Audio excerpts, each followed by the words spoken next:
wait, I'm not ready. Okay, ready. Hi, everyone, and welcome.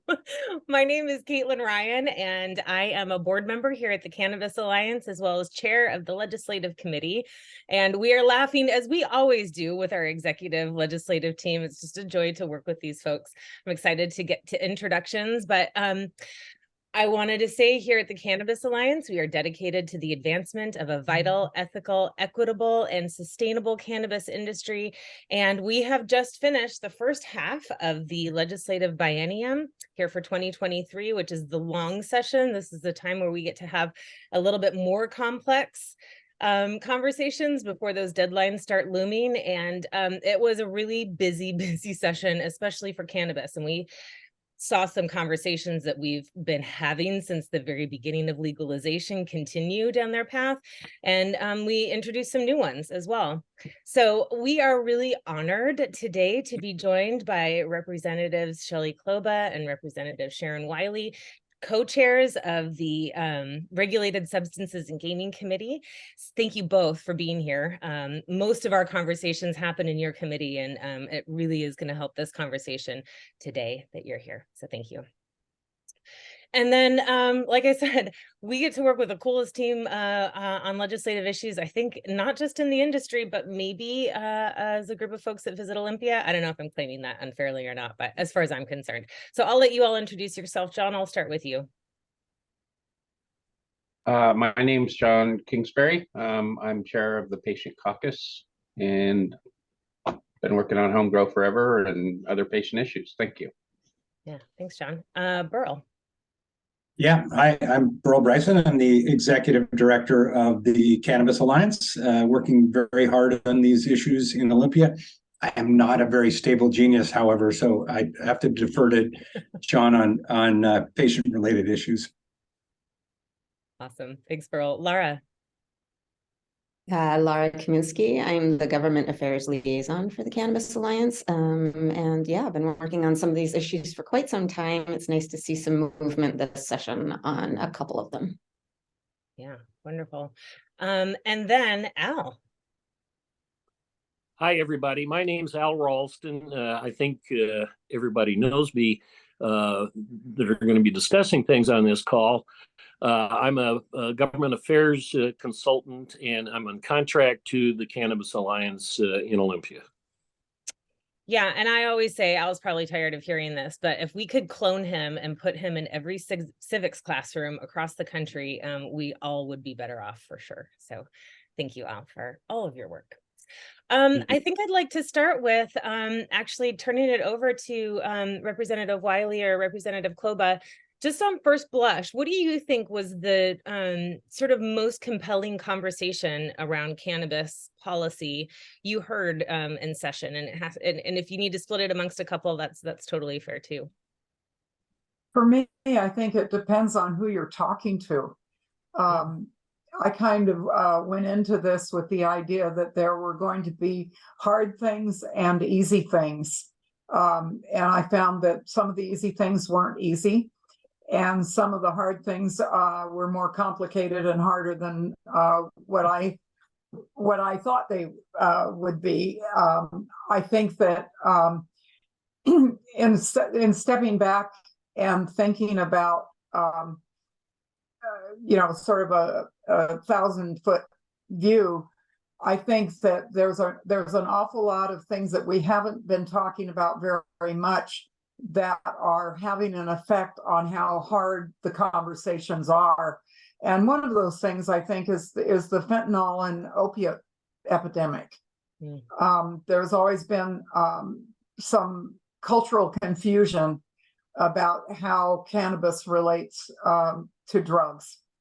And we are, I think, at a crisis point in that space, and I think that it has an impact on how willing different players are to engage in change.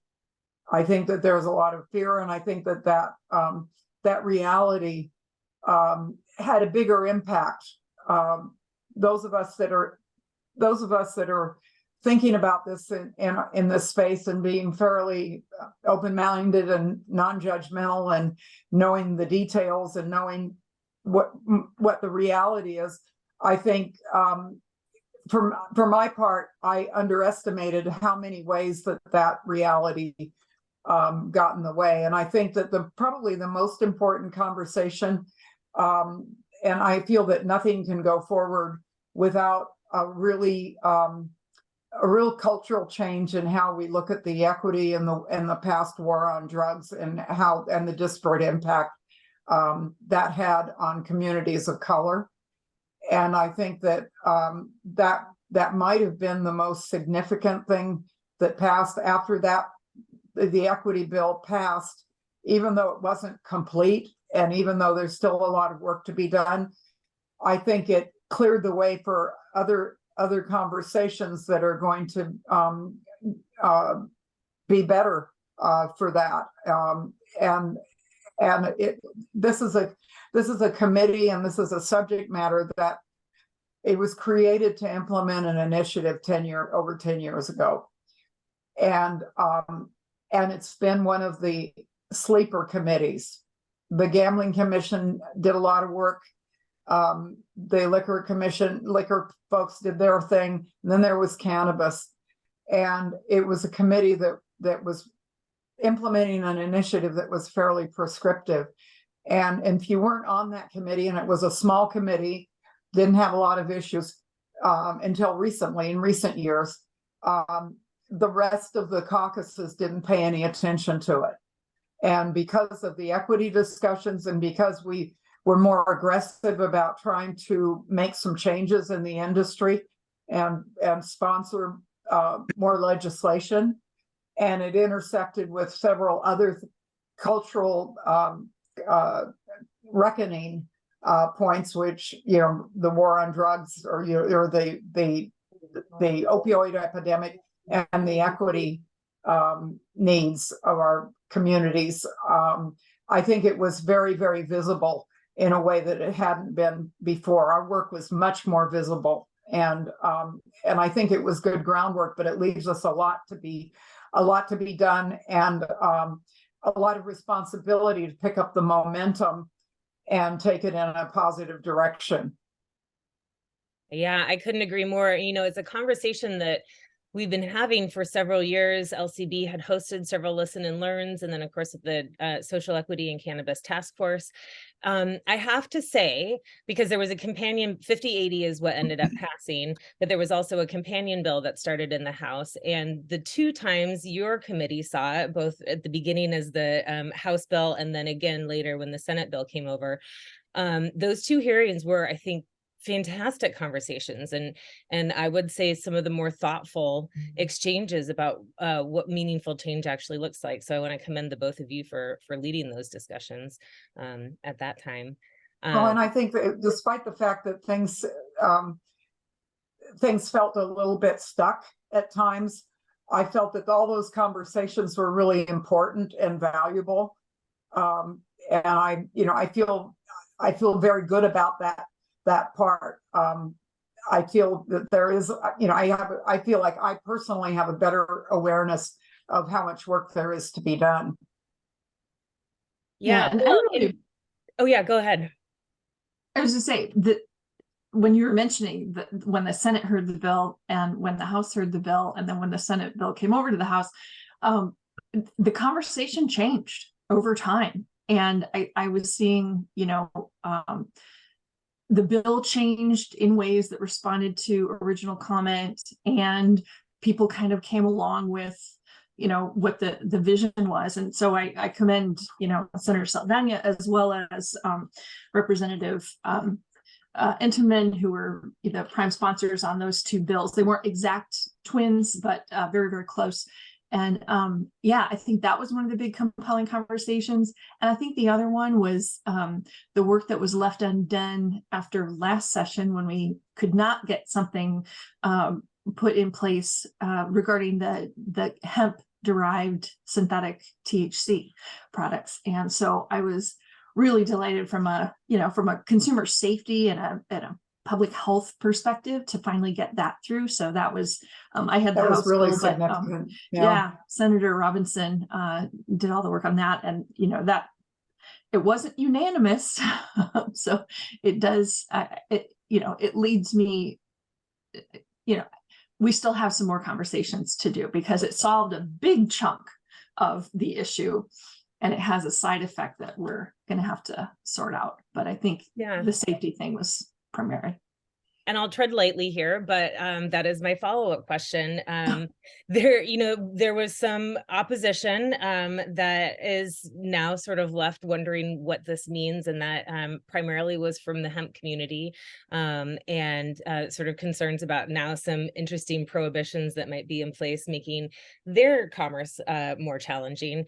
What are your thoughts on what we think the consequences are going to be for the bill as it was signed into law from that perspective?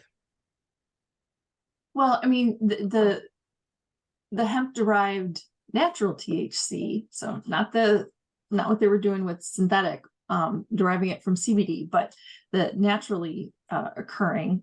But we're going to have to figure out what's the appropriate solution there. And I think, the solution that was put forward was, well, just let us sell it within these certain parameters of how much. I'm interested in finding out, is that the only way, or is there a different way? Like maybe they could sell their intellectual property to a 502 business who could then continue to make their, I'm sure well-loved and useful products. That's just one example. Maybe there are other ways. And I'm certainly working on the hemp side to see if we can find additional markets for hemp that can be profitable for folks too. Lara or Burl, do either of you want to jump in on that follow-up question? Well, it is a difficult question. I agree. The medical efficacy of CBD oil, of natural oil made from hemp, and of course, we have to define hemp as a legal definition. Hemp is cannabis. Cannabis is hemp. It's the same plant. Hemp is defined as less than 0.3% THC at dry weight at harvest. And so, we know, being in the industry, something called the entourage effect, meaning that having all of the beneficial cannabinoids that occur naturally in the plant together creates a better, more effective plant medicine. And so the consumers that are used to having access to full spectrum CBD oil from some of the better CBD manufacturers are now without access to that full spectrum oil. There's a backup. Those manufacturers can use broad spectrum, or sometimes what we call T-free, and still have other beneficial cannabinoids in there, just not THC. Which is effective but potentially not as medically effective as full spectrum. And so that's an issue that those patients that were relying on that medicine now will have to seek that medicine within the 502 market, paying the 37% excise tax and incurring that larger expense for things being within 502. So that's the ultimate impact of that. Is it's THC as a regulated substance is going to be within 502, which is proper. I think we all agree. Nobody wants children to have access to THC in an intoxicating amount, nor synthetic cannabinoids, which are completely untested and completely unregulated. And nobody wants those running around in the general market, available at convenience stores and gas stations with no warnings, and people having unexpected results from taking those unregulated products. But it does leave a bit of a hole in the medical community, and so we have to figure out a way to take care of patients better, and hopefully we can pass excise tax within 502, and that will give the access that patients need to good quality, efficacious medicine. Lara? I just have something really brief. So I find this conversation sort of coming full circle, because, when the industry started, there was definitely those farmers that were growing high CBD, very, very low THC plants within the 502 market. And there wasn't a market for it. And so it's kind of interesting that it's sort of come full circle. Yeah, now it's like those farmers that were interested in producing that in the beginning now can shift back again to providing some of those medicines. But again, underscoring Burl's point that there's a lot of work to be done for our medical patients that you two have particularly been helpful advocates on, and look really forward to continuing that work with you. Yeah, and we will certainly make sure we have some good time to talk about excise tax specifically. But Al, I'm kind of looking at you and the civic side of things as far as this THC bill is concerned. You know, I think everybody involved in the conversation agreed that, you know, Delta 8 needed to be regulated better. The synthetic, like that was the public health potential crisis, if not crisis, that just wasn't fully recorded, that needed attention last year, really. But glad we got that done this year. Now, though, there are these other little bits and pieces. Is this something that we're going to need to maybe look at additional legislation to attend to? Is this regulation? And then is this just sometimes how things have to happen in order to keep a forward momentum? Well, there's multiple approaches in trying to answer the question that you raise. The good news is this legislature took decisive action to try to protect the public. And there's a number of people that we need to thank, but at least a couple of them are on this webinar with Representative Kloba and Representative Wiley. And for those of us that are in the lobby side of things, and I would argue this, I don't have a hemp client, but I would argue that those that represent the hemp side of things should learn a lesson from, and that is remember what the overall goal was, and that was public safety and nothing else, in my opinion. So if there's outliers that need to be dealt with, we can deal with them, and smart people can get together, and there's time during this interim for the hemp lobby to take a look at those areas that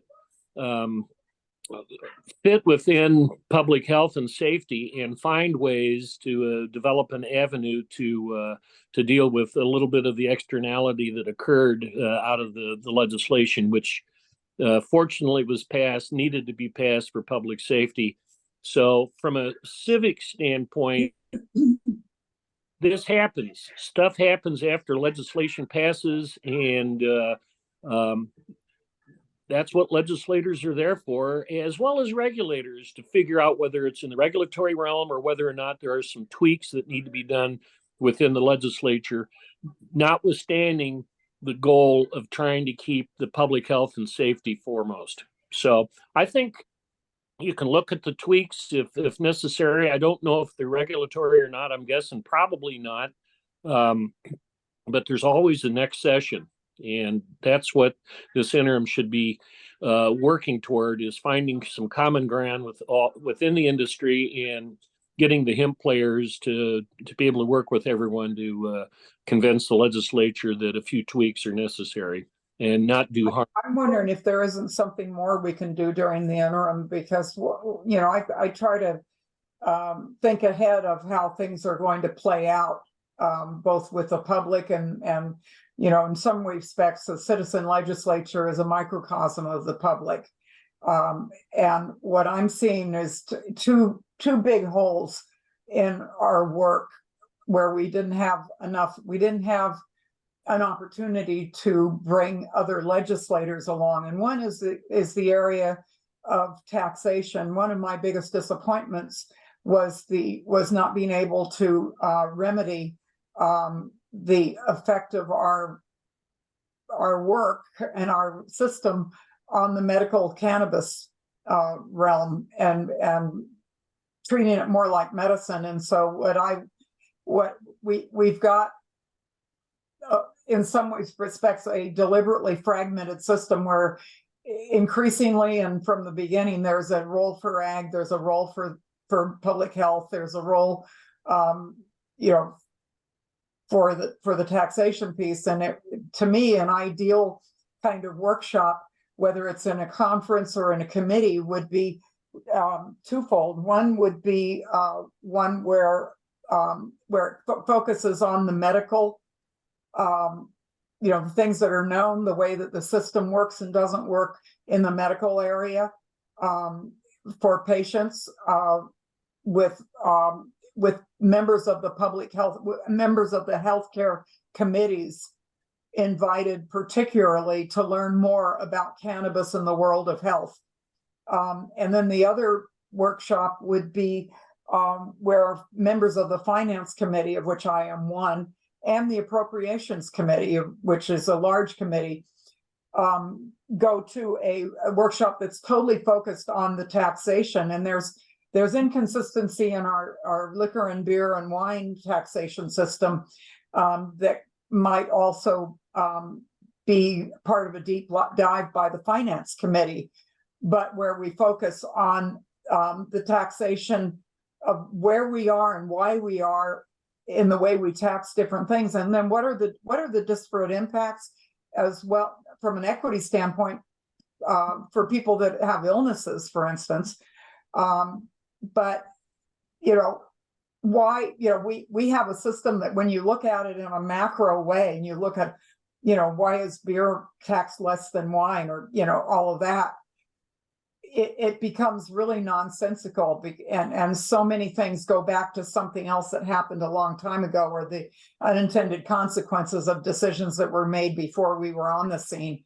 But I think that those two areas, the medical area where we want more research, we want to be cognizant of any data that exists out there around addiction and around harm, around research. We do a deep dive on that, and accessibility. Recreational stores sometimes have product and people that can be useful, but a lot of the medical effort went away, unfortunately. So there's that, and it's important. And I think as citizens and as people that care about other people, I think we have an obligation to work on that, even if we're in the recreational area predominantly. But taxation and revenue is a really complex area when there's a lot of hands out. And we've, when we had a big influx of tobacco money, we did a good job spending it on addiction and prevention efforts, where a whole generation of children's usage went way down. Every generation has to be educated, and the people that are spending our money on good things need to be reminded, very vigorously of how much of that needs to be, regulated substances are regulated for a reason.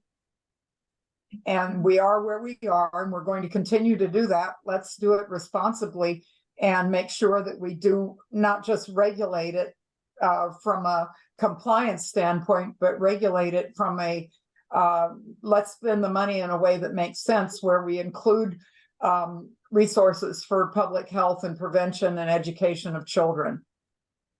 Yeah, well, and it's I always am cautious when we compare cannabis regulation to the regulation of things like tobacco and alcohol. And I think you did a really nice job of touching on this, Representative Wiley, and that is that there are medical applications for cannabis, which is not true of the other. And in terms of harm impact and harm reduction, it's a different kind of conversation.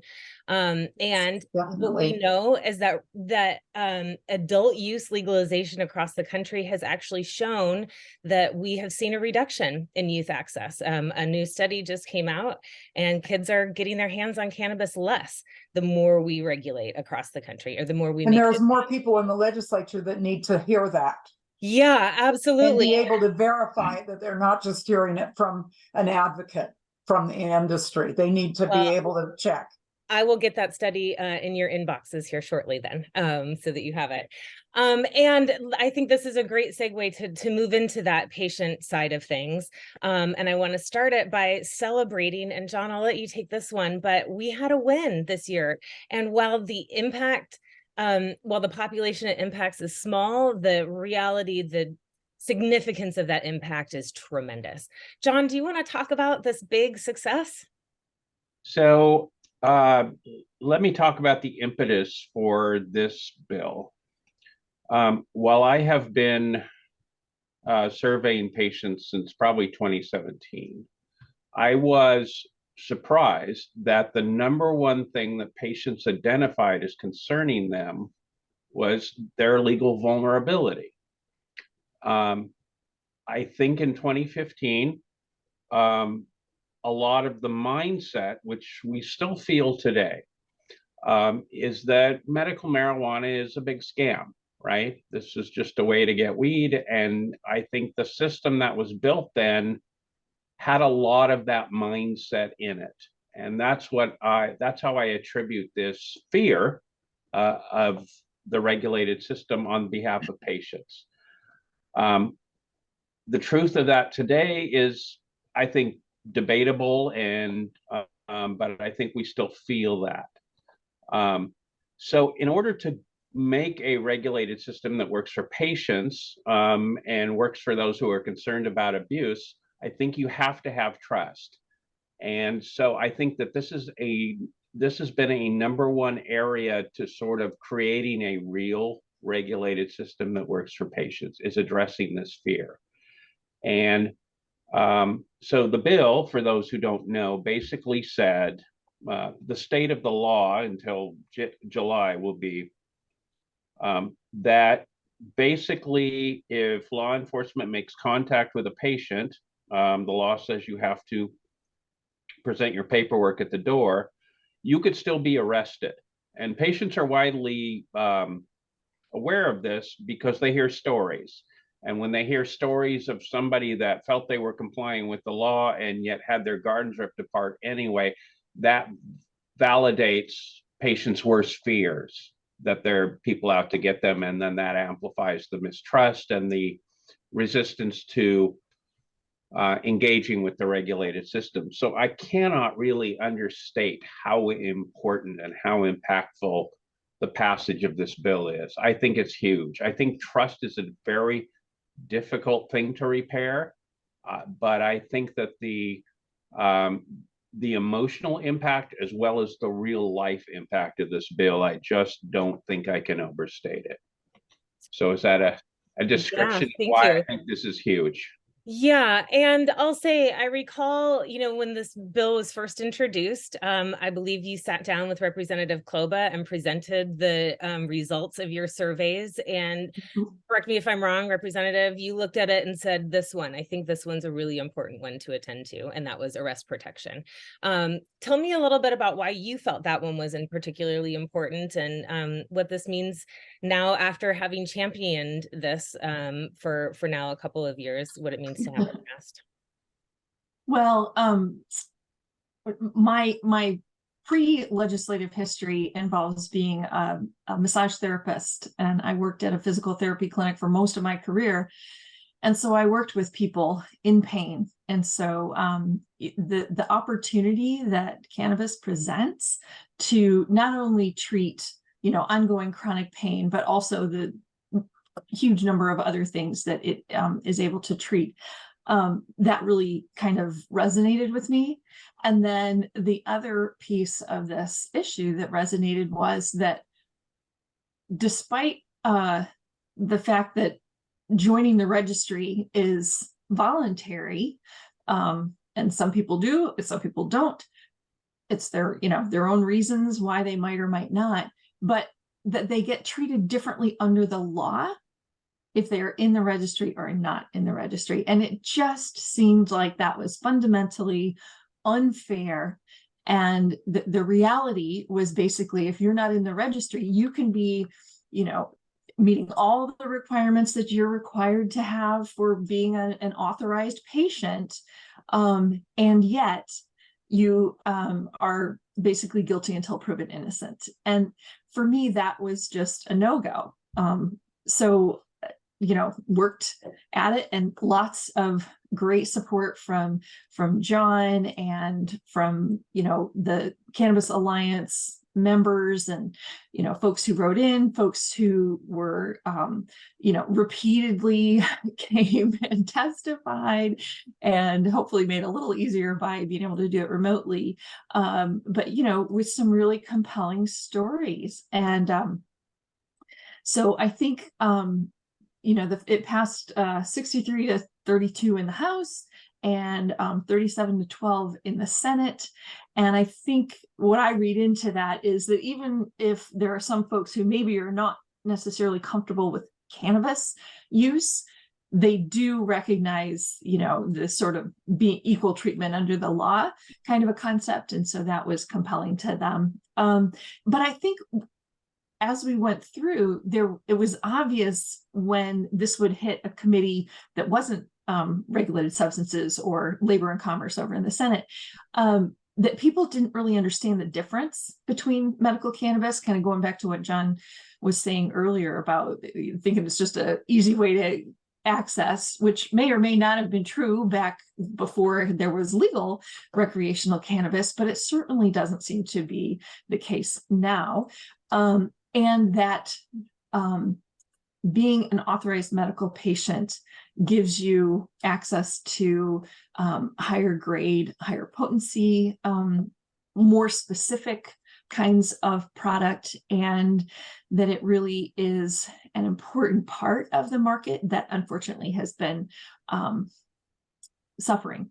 And so I feel like this is also, not only like a reward for years of working this issue, but also a building block for trying to resurrect and really have a robust medical system that patients in the state can benefit from. If I can add one thing, Caitlin, in terms of impact, there's direct impact. I hear from probably a couple dozen patients a year who call me because somebody gave me their phone number and they've been hit by this legal truck that they never saw coming, right? And they're already in a challenged place in life. There's those people. But there's also the people who are not registered in the state, hold authorizations, but who decided not to register. And we don't know precisely how many there are. LCB thinks there's probably in the high 80,000s, which would make us far healthier than any other state if that number is true. Rand Corporation thinks it's probably more in the 190,000 patient range. So there's the people that I hear about that have been hit by that truck, but then there's the other people who may be living in the shadows, or that I don't hear about, or at least have felt at risk. And those numbers are in the tens of thousands. And all of those people have been moved to a safer space as far as their patient status. And I think it's good for everybody because, I hear the stigma, this just go into the store and buy your rec weed, and, not really an appreciation, as Representative Klobus said, for the difference between recreational and medical.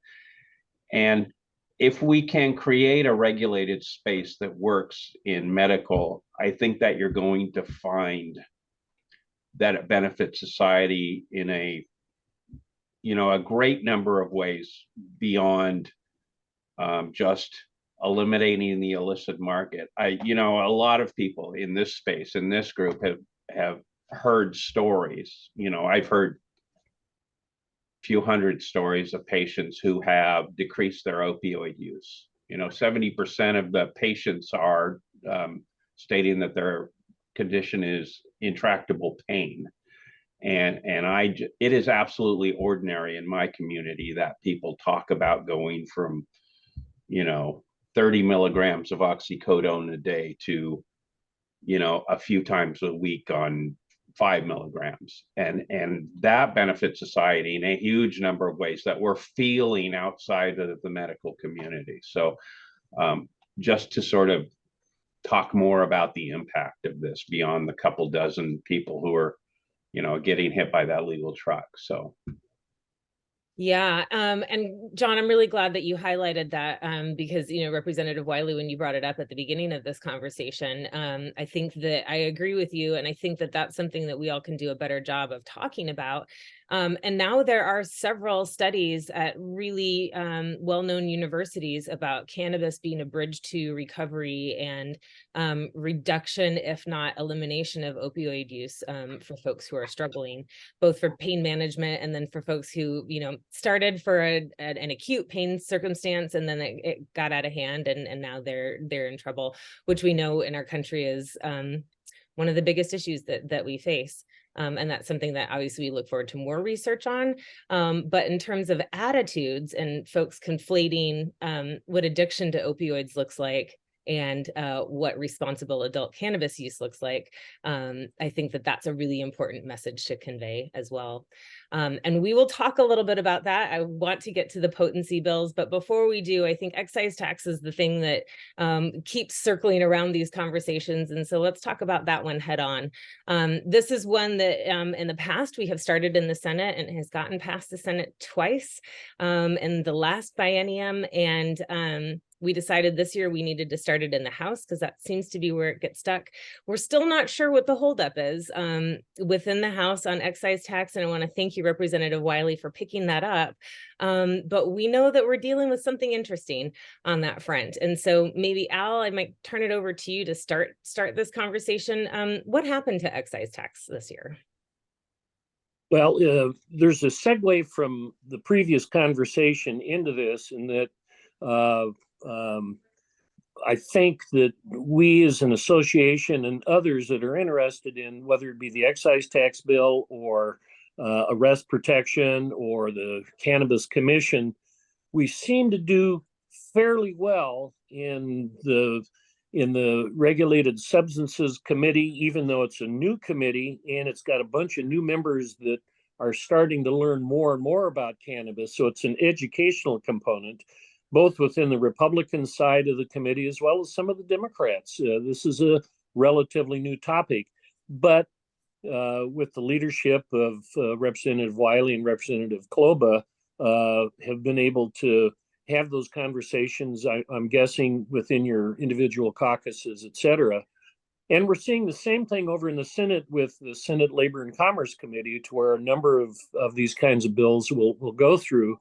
And there's a history in working both with the Democratic side with Senator Kaiser, and then with the Republican side with Senator King, that the conversations have gone fairly well and bills have moved. It's when you start getting into the Finance Committee, into the House, which doesn't normally deal with cannabis issues, or in the Appropriations Committee, which has 2,000 of the 4,000 bills that are introduced, seem to want to have a hearing to be able to make it into the rules and then onto the floor and to get out. It's just a tremendous amount of conflict in being able to get your bill up and heard.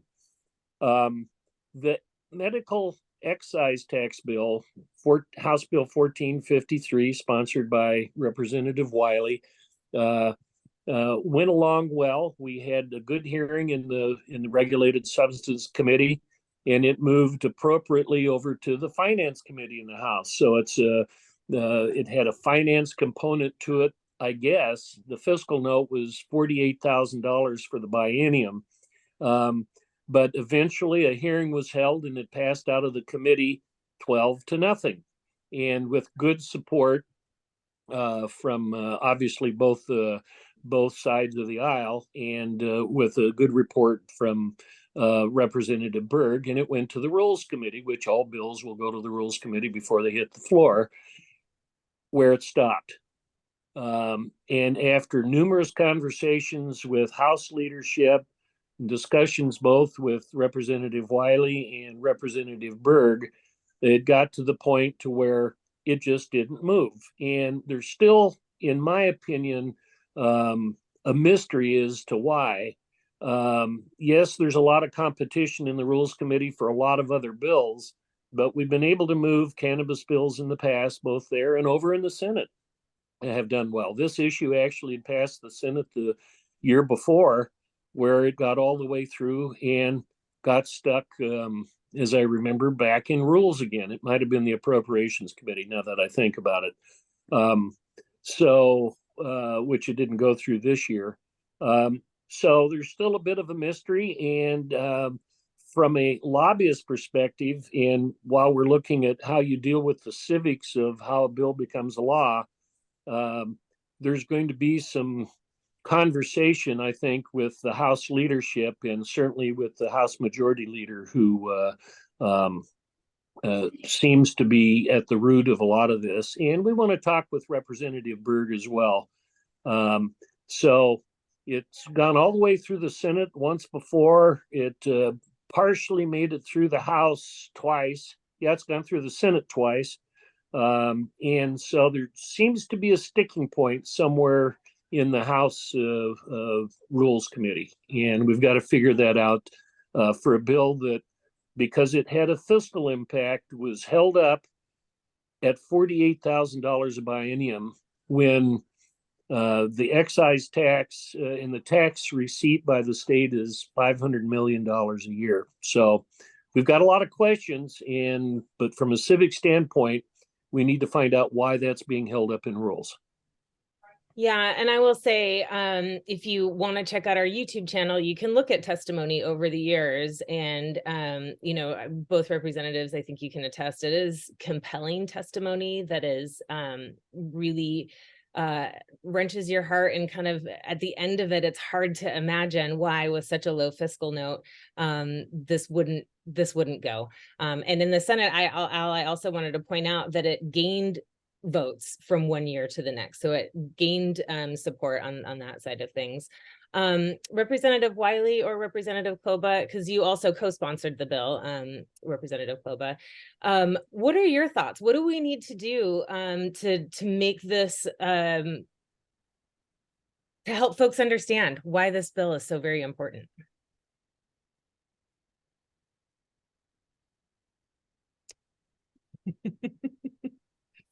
John, then, well, you two think about it. I'll turn Sharon, it to John. I'm deferring to you because you were the main sponsor. Well, I'm behind you, sister. I had good support. I had a lot of conversations with Representative Berg, and where she could, she came through for me in a number of places in this session. And one of the things we don't do is ascribe motives to folks, especially when we don't have all the information. And Al, I was a lobbyist for 9 years, so I know what you're talking about. For me, it's like, what might help? And if enough critical mass of the people in those committees that are not on our committee heard those stories, outside of the boom, boom, boom of many stories that they get hit with during session, that might start moving the dial a little bit. When I do workshops for nonprofits that are going to send their members to lobby, I say, don't come during the session. Go thank people for what they've done outside of the session, and then tell them what you need and tell them why what you do works. But don't do it during session. Your quality time is spent not in the middle of the heat of the session when there's everybody and your brain just shuts down. I've been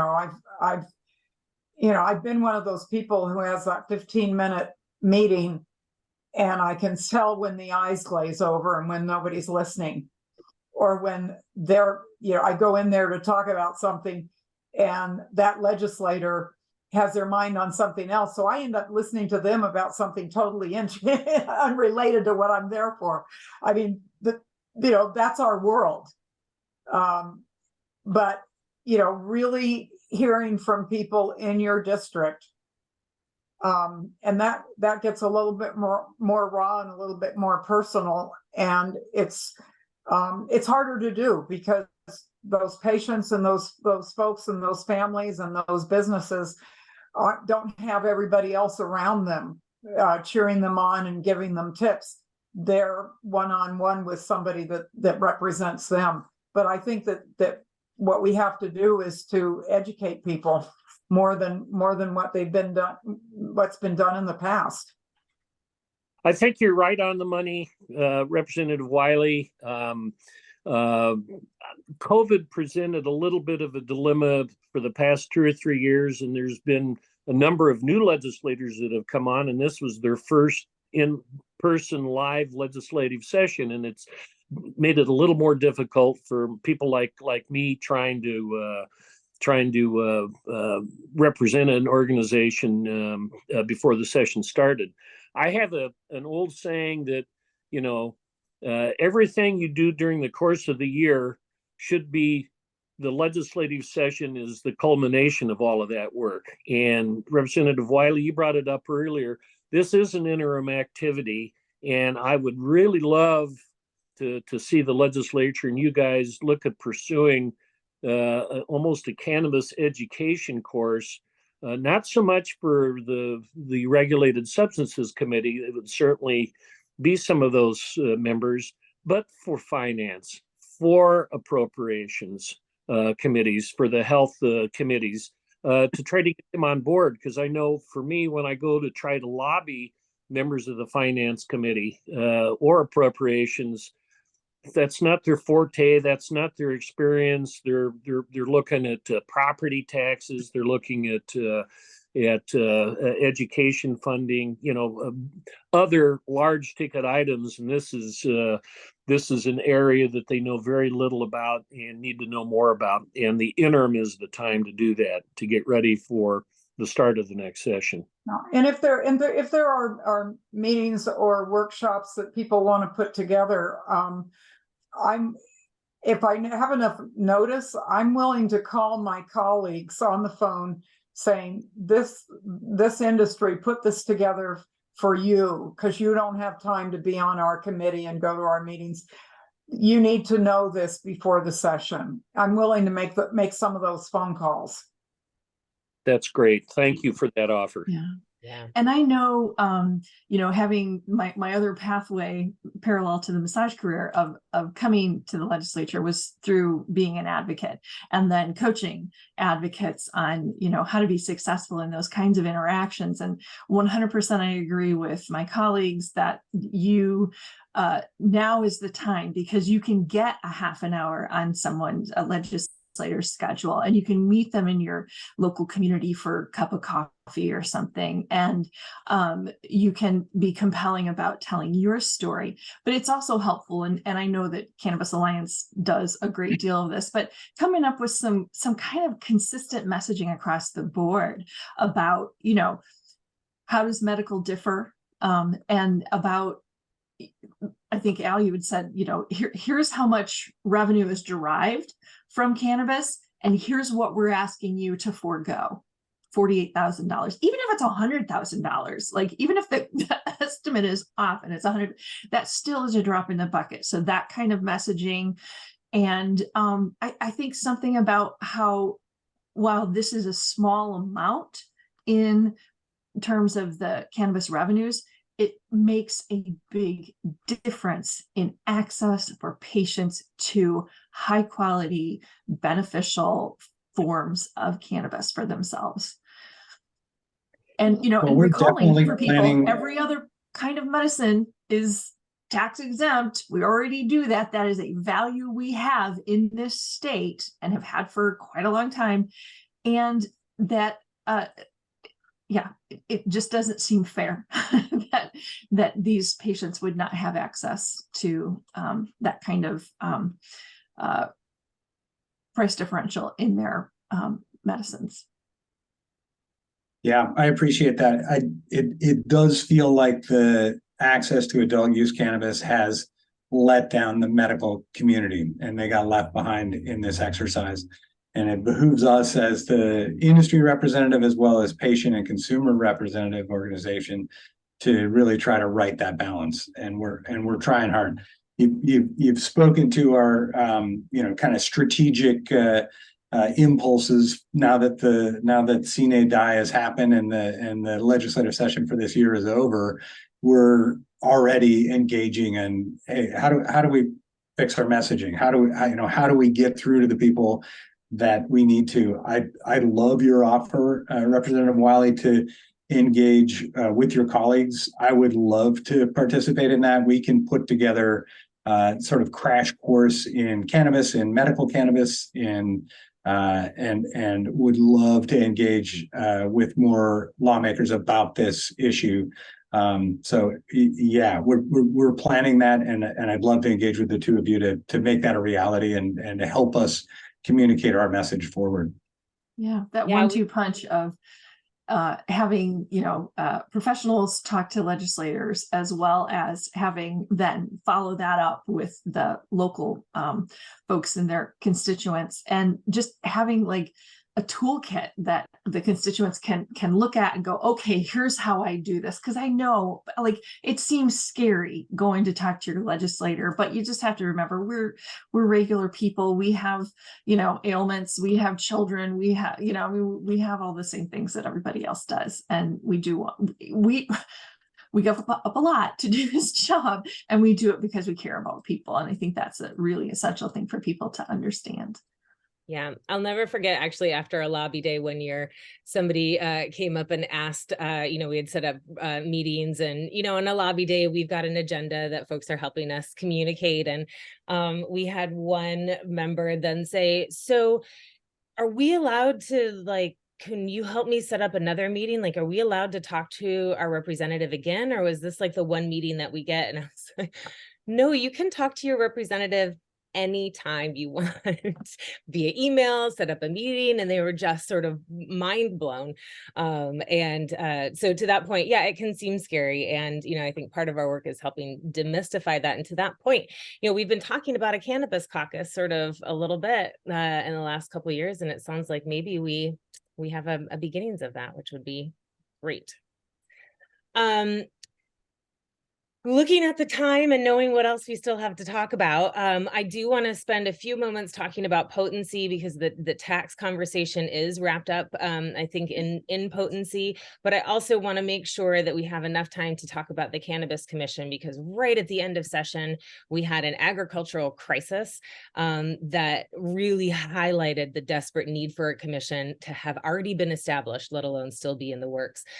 So let's maybe we'll budget about 5-10 minutes to talking about potency, because we know that this is a conversation we'll continue to have. Burl, do you want to kick us off with that one?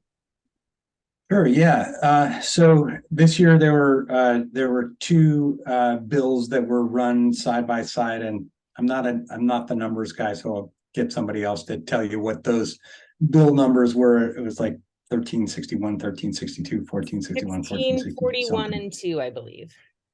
That's what I was talking about. So this is something we faced in the cannabis industry in Washington year after year. And what we're facing is drug policy that's being forwarded by the Alcohol Drug Addictions Institute at the UW's School of Medicine. And it's a specific group that is supposed to be doing research. I sat in on their most recent seminar on 420, interestingly enough. All they were talking about was the legislation that they have promoted and the success of that legislation and how they were going to achieve their purpose of capping or banning high potency cannabis in the state of Washington. There was no sort of intellectual interest in doing the research. They had made up their minds that high potency cannabis was bad, and they're going to do everything that they can to stop it.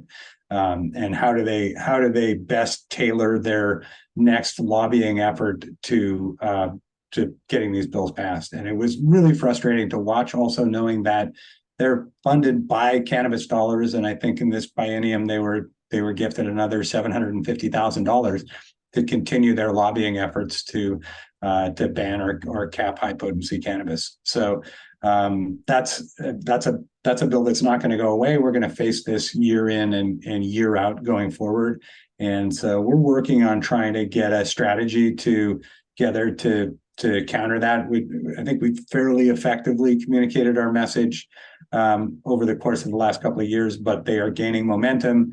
And they're also, in my opinion, being intellectually dishonest. I heard people get up and say that high potency cannabis causes schizophrenia.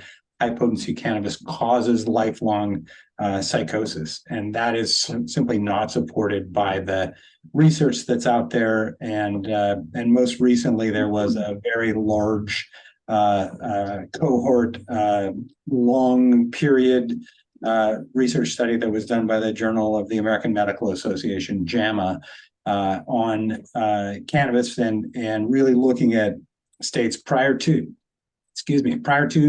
legalization and after legalization, and seeing if there's any impact on a rise in psychosis related disorders, a rise in psychosis related medications. And over the course of 15 years, with about 2 million participants studying all 50 states, they came to the conclusion that there was no increased risk of psychosis or schizophrenia from cannabis use. Schizophrenia, of course, is genetic. About approximately 1% of the population will unfortunately be diagnosed with schizophrenia, and usually that onsets between 16 and 25 years old.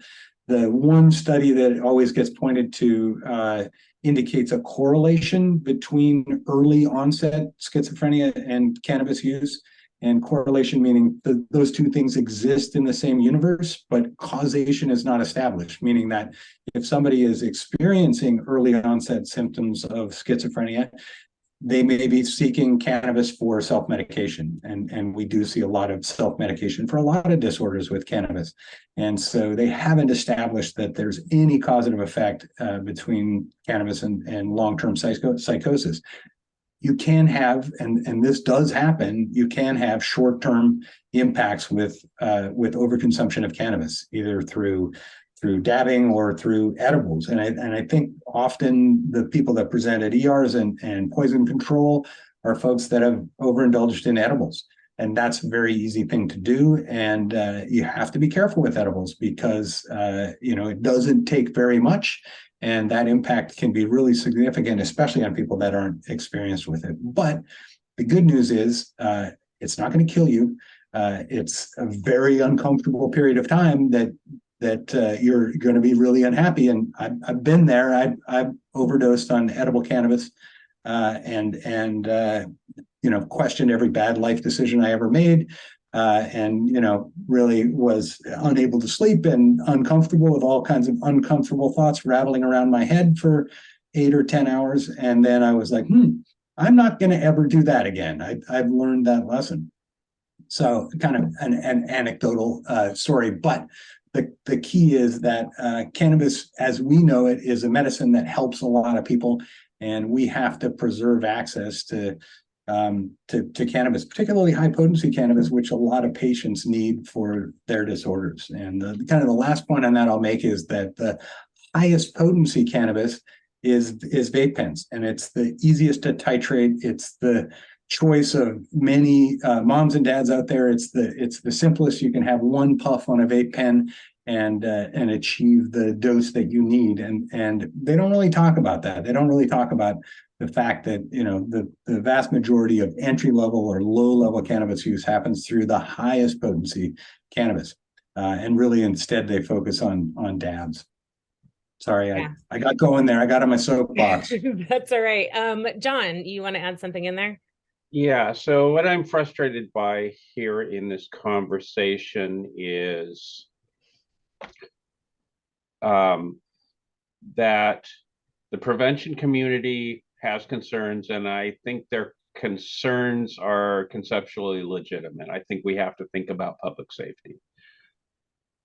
And they are in a place where they've decided what the policy is going to be.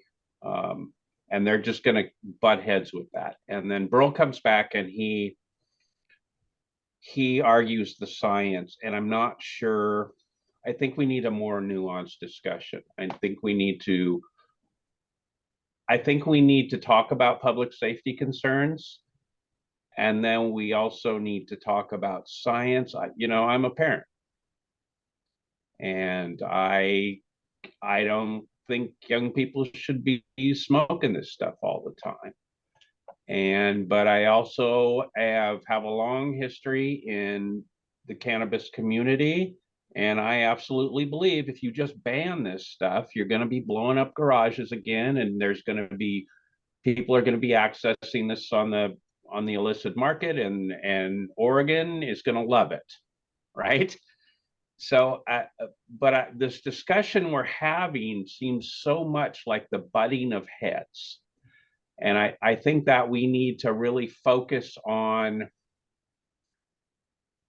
acknowledging the other side's concerns and maybe spend a little more effort on how we get to a more nuanced discussion, and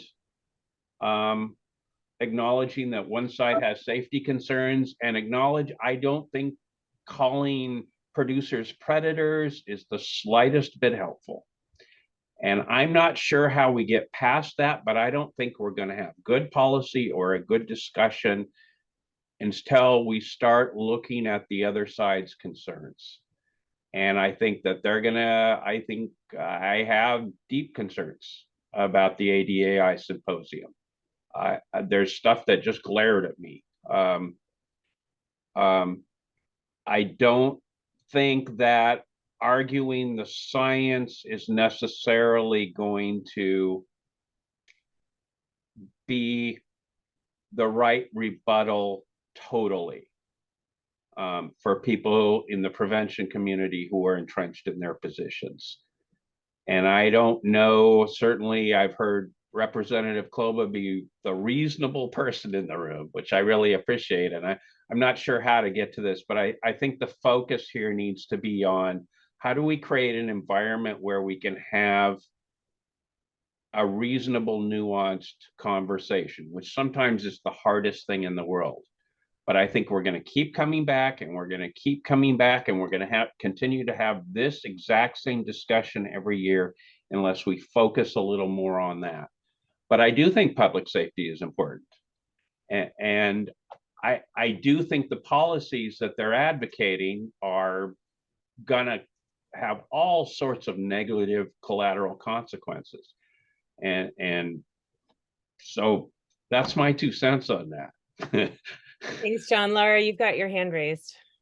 Yeah, I just want to throw in here this idea that I personally have had rolling around for many years. But also, you know, I think we've had conversations around off and on is, I think the one thing that we can all agree on is education.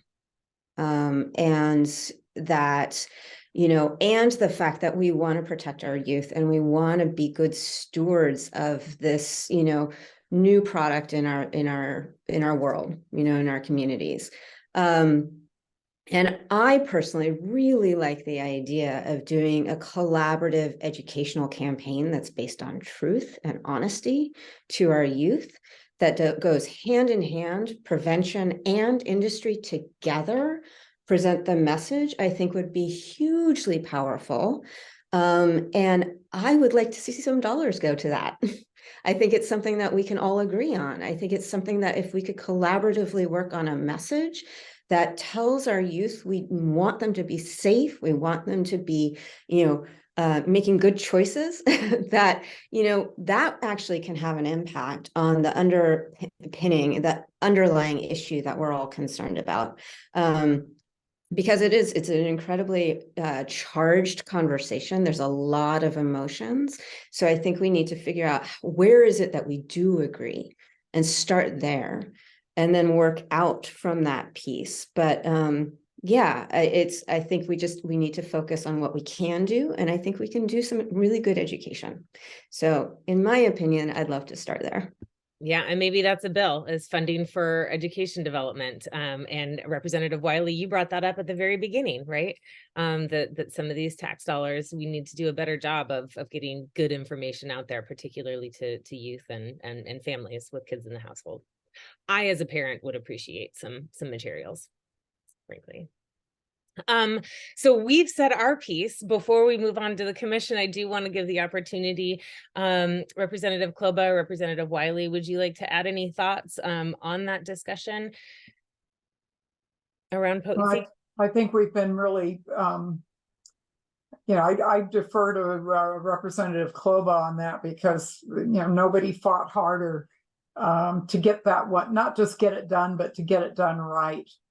And at the end of the day, we had to make a decision that wasn't going to make everybody happy.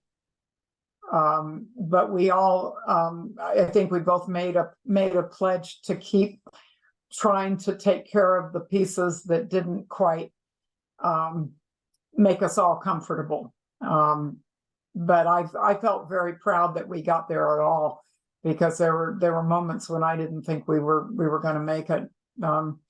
So I give a lot of credit to my co-chair, and I'm going to shut up. Well, I mean, I would like to echo what Laura was saying about starting with education. And I've been in this place with other pieces of legislation, maybe consumer data privacy, for instance, where I know what we need, or I think I know as much as anybody knows, and I want the whole enchilada. And it needs to be done now. It needs to be done yesterday. This is something I'm really passionate about. And, just running into a brick wall about it. And I think it's worth entertaining the idea of that whole enchilada, but take it one bite at a time. And I know that as a legislator, sometimes that's difficult to feel like you're giving up and it's not going to be as effective if you do it piece by piece. But I think it does give you something to build on. It builds trust amongst sort of conflicted parties. And I am hoping that my colleague, who has been kind of the driver behind this, and for good reasons, and the reasons that are close to her heart and that have to do with public health and the health of children and prevention, and those are excellent motives. We're going to disagree on what exactly the solution is going to look like overall, but I think to your point, Laura, can we move forward on what we do agree on, and make sure that, like you said, that it's partnered with industry. I personally find it effective when Budweiser and like the major brewers and distillers and winemakers have a message about use responsibly. They're basically saying to me, the consumer, don't buy quite so much of our stuff, and we're okay with that because we want you to be safe. I think that's a powerful message, and I think that could be something that we could get done, and hopefully in a way that builds confidence and trust and does something, because we certainly can't sit around and do nothing. There are youth who are getting access to high potency product, and I don't think anybody can argue that that's a healthy thing for them to do. Whether or not it causes or contributes to or is in place of or whatever mental health problems, it's not a good thing for them to do. So how can we help them find other alternatives or learn information so that they can make their own good decisions? Yeah, thank you. We're going to take a hard left, sorry everyone, and move on to, although there is some relationship here in terms of what a commission might do and what types of research a cannabis commission might be engaged in that could contribute to the conversation around potency and testing and pesticides.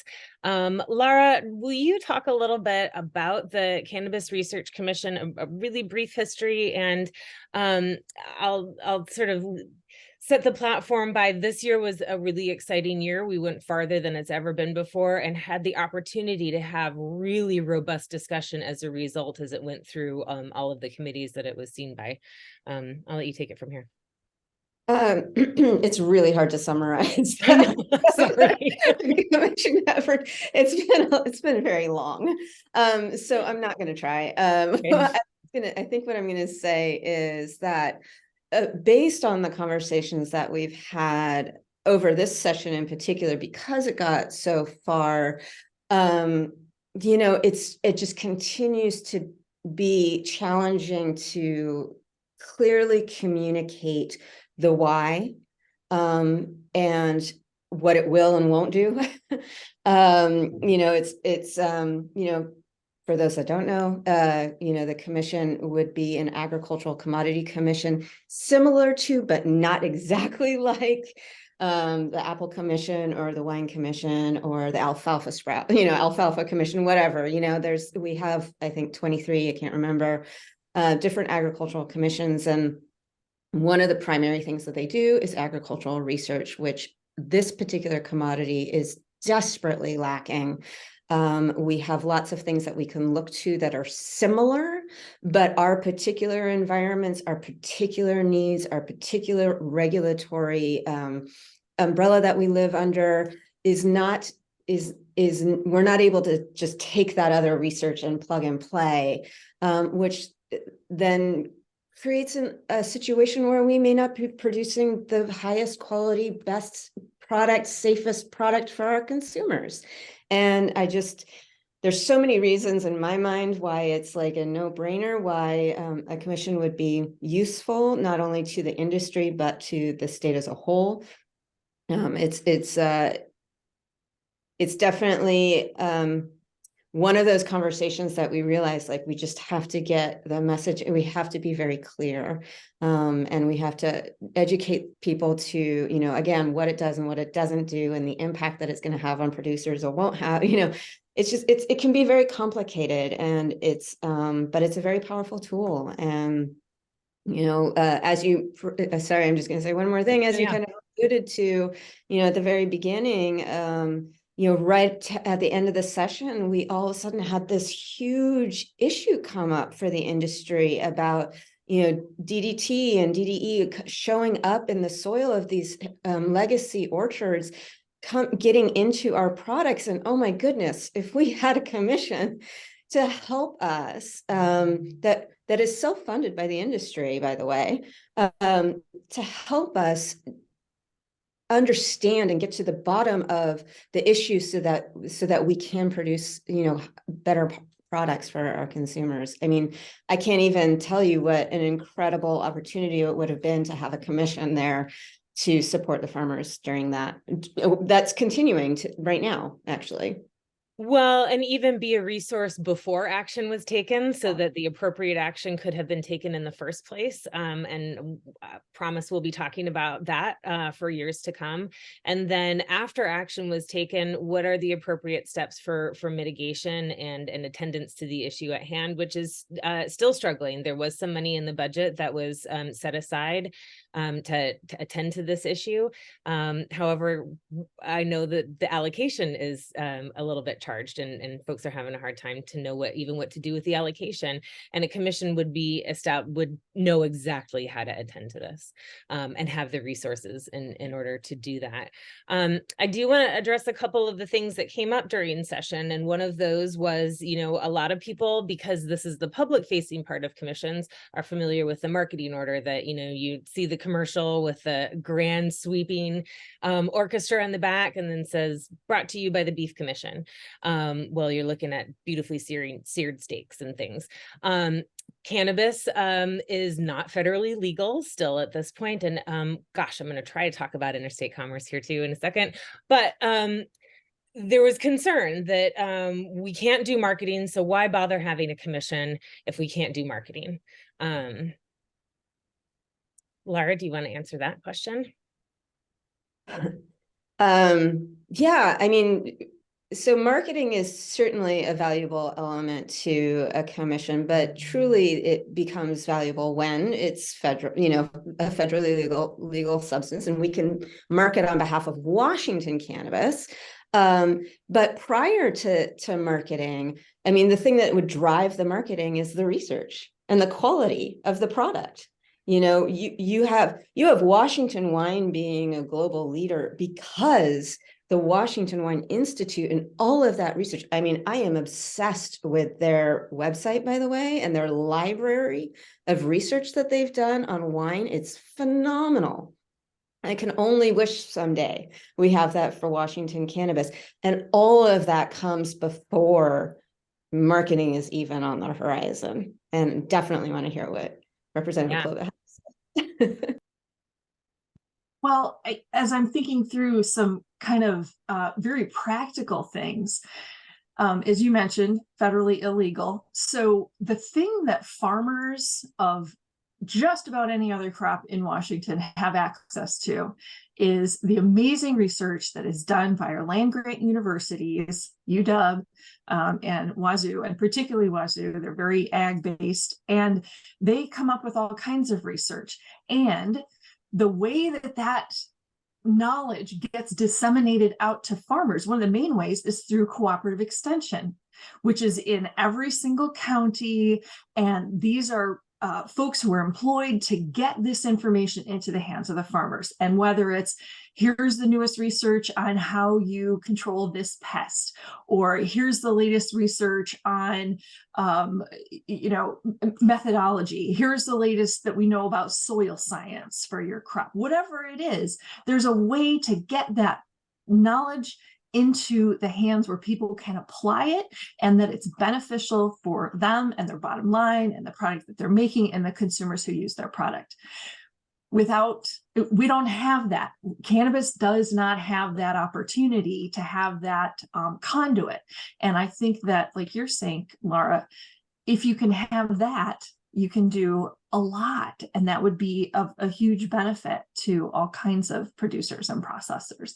And that could be a primary function of the Cannabis Commission. And then when we get to a place, hopefully somewhere down the road, that we hit the tipping point and it becomes federally legal, then that commission can be ready to pivot and create the fullness of what it is that the industry needs. So as you can imagine, big fan of the commission idea, and I think you have my support to continue working on it. I was so grateful for all of the hard work that Sharon Shoemake did. Senator Shoemake, it was her bill this year and last year too, I think. And so want to support her going forward. Yeah, That bill got 40 votes in the Senate its first time through the floor, 40-9, bipartisan. And one other thing, and this is, it's incredibly unfortunate. I think that the DDE was found in some of those products coming out of Eastern Washington, a very specific area. But I think that it has served, as a true crisis to bring cannabis farmers to the attention of folks who maybe didn't pay so much attention before.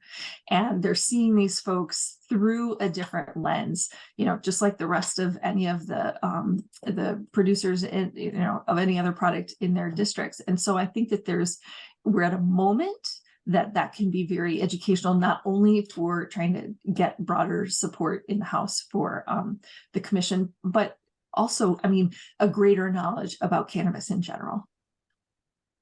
I'm listening to this and reflecting on the conversation, and I'm thinking about people that are involved.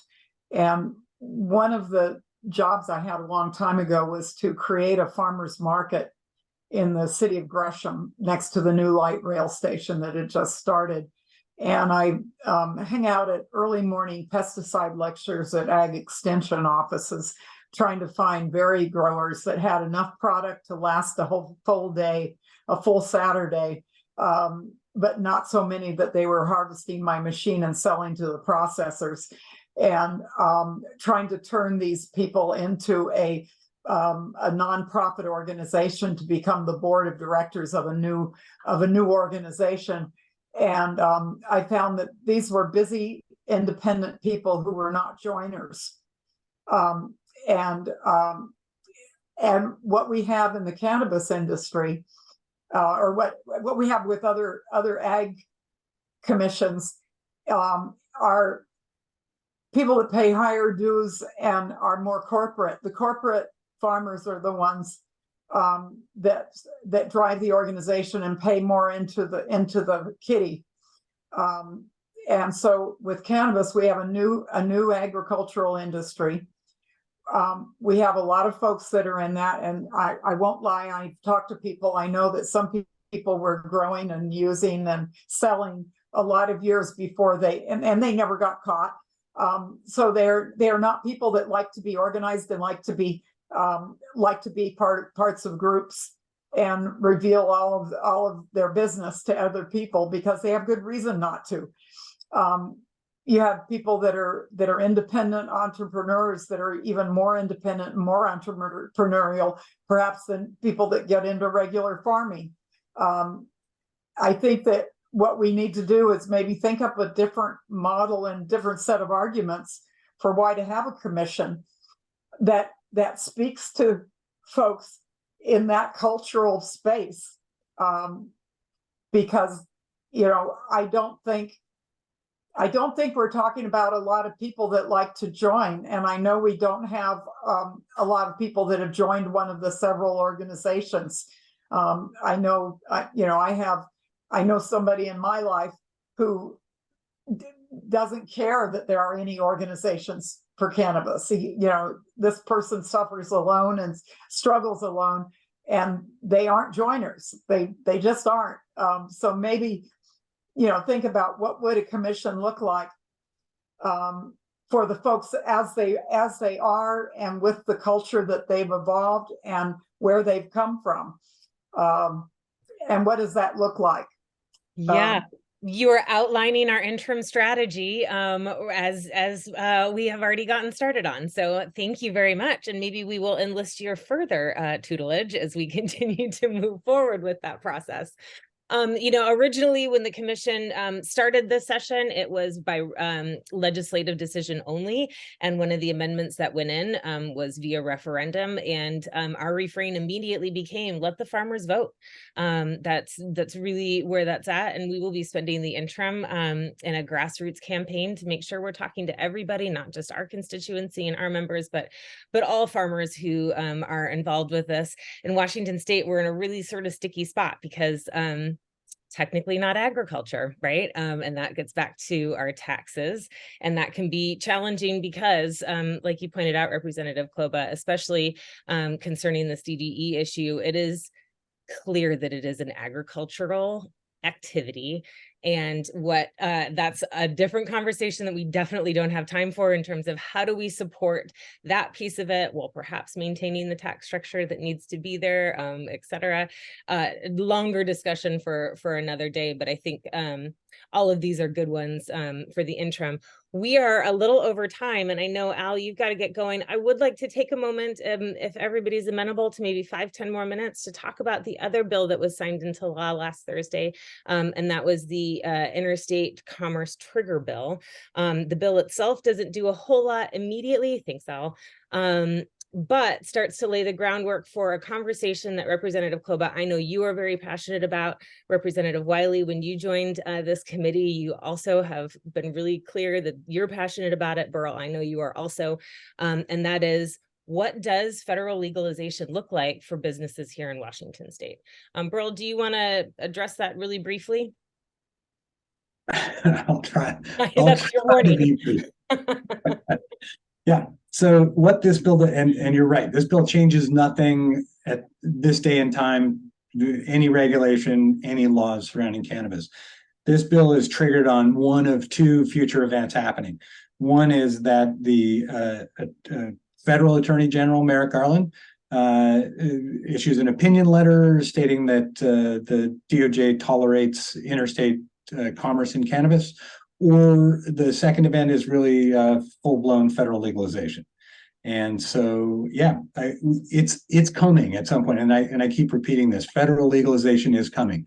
It's my Ned Stark moment, and it's happening one way or another, whether we're ready for it or not. And I think it's our job, our community, to best prepare our businesses for the upcoming federal legalization, and whatever we can do to affect the legislative or regulatory framework in the interim is really what we need to do in order to have Washington businesses not only survive but thrive in the wave of oncoming federal legalization. So this bill basically gives the governor the ability to enter compacts with governors from other states for export of Washington cannabis, and then also to regulate any potential cannabis that may be coming into this state and ensure that it meets all of the testing and standards requirement under Washington law. And one of the great quotes in getting this bill signed and having a moment with Governor Inslee when it happened, he said, let's get our Pony Express going and let's start moving cannabis out of state. And so I very much appreciated that understanding of the issue, and ultimately that's what it's about. It's about finding other markets for Washington cannabis and promoting Washington cannabis the same way we promote our apple industry and our wine industry and everything else. This is, we make some of the finest stuff in the nation, and we should be a net exporter of cannabis, and really everywhere in the nation should be looking to Washington to supply particularly their craft cannabis.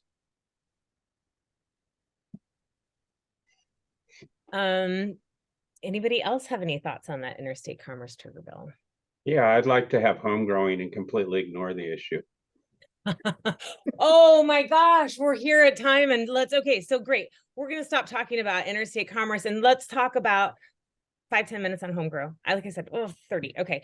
But home grow is really, really critical, because also right at the end of session, some big drama occurred around the legislature meeting that Blake decision, or rather not meeting that Blake decision. And in that debate, opened some new thinking around home grow, which is still the thing that Washington is way out of alignment with what every other adult use state. And not only that, it is a Class C felony here to grow a plant, which I have a list of other Class C felonies over here, which I won't get into, and I'm sorry we don't have enough time, but it's not on the same page, not even close. So John, Representative Klobuchar, either one of you. So on that issue, on the immediate Blake part, I will defer to Representative Klobuchar. Put you on the spot. Yeah. Well, I have been, having the good fortune of having you all as the driving force behind it. And this was a bill that I adopted after Representative Brian Blake left. It had been a bill that he carried a few years. And then I picked it up for the sole reason that I think it's just silly that we aren't allowed to grow a small amount for personal use of a product that you can walk in a store and buy if you're over 21. It just seems silly.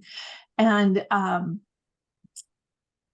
we've taken a variety of approaches, and I think sort of building on the previous Representative Blake bill, but not to be confused with him, the Blake decision, which the Supreme Court basically decriminalized simple possession of drugs.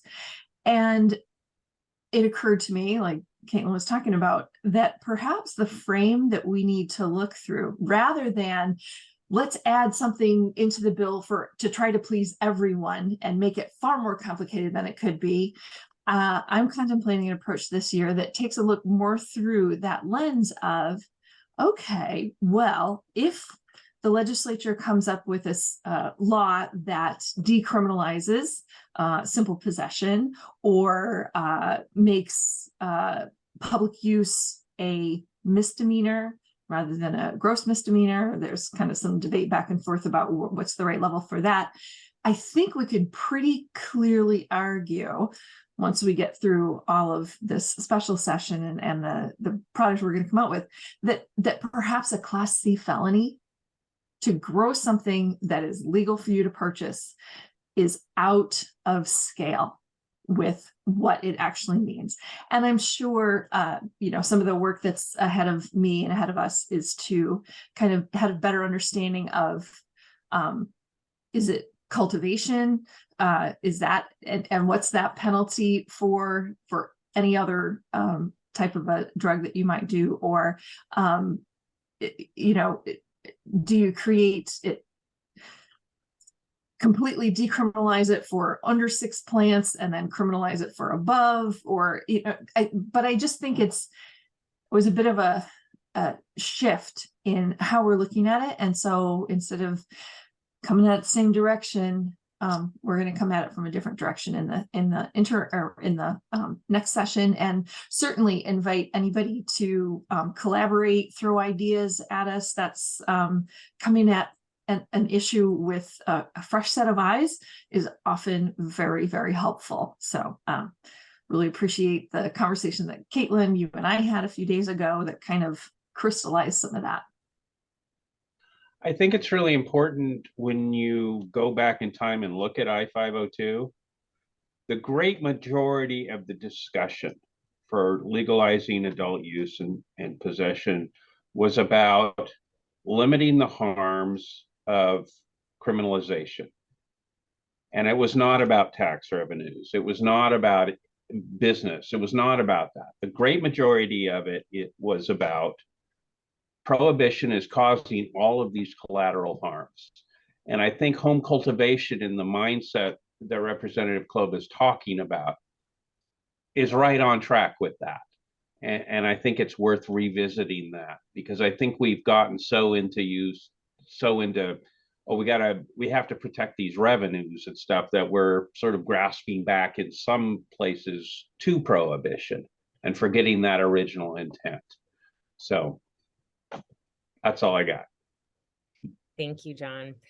I want to point out that you can go to our YouTube channel. This discussion will be up there by the beginning of next week, but on there you can find in-depth discussions on all of these topics throughout session. We had a webinar Wednesday series on each of these legislative issues with full panels of experts to talk about all of them. An hour and a half was just not sufficient to cover everything, but we did cover a lot of territory, and I want to thank all of you for hanging in there and for your thoughtful contributions to the discussion today. I know we'll continue to have many more throughout the interim, and back at it next January, which will come before we know it. But until then, we can all enjoy some sunshine. Especially thank you, Representative Kloba. Thank you, Representative Wiley. Your contributions today were invaluable, and really appreciate your thoughtful approach to sensible cannabis policy. Here at the Cannabis Alliance, we are dedicated to the advancement of a vital, ethical, equitable, and sustainable cannabis industry. And thank y'all. All right. Thank you for letting us have this discussion with you, and with hopefully it's helpful to folks who are watching from home. And it's very, very worthwhile and useful. Thank you. Thank you. Thank you very much. We look forward to engaging with you going forward this summer and setting up some educational campaigns.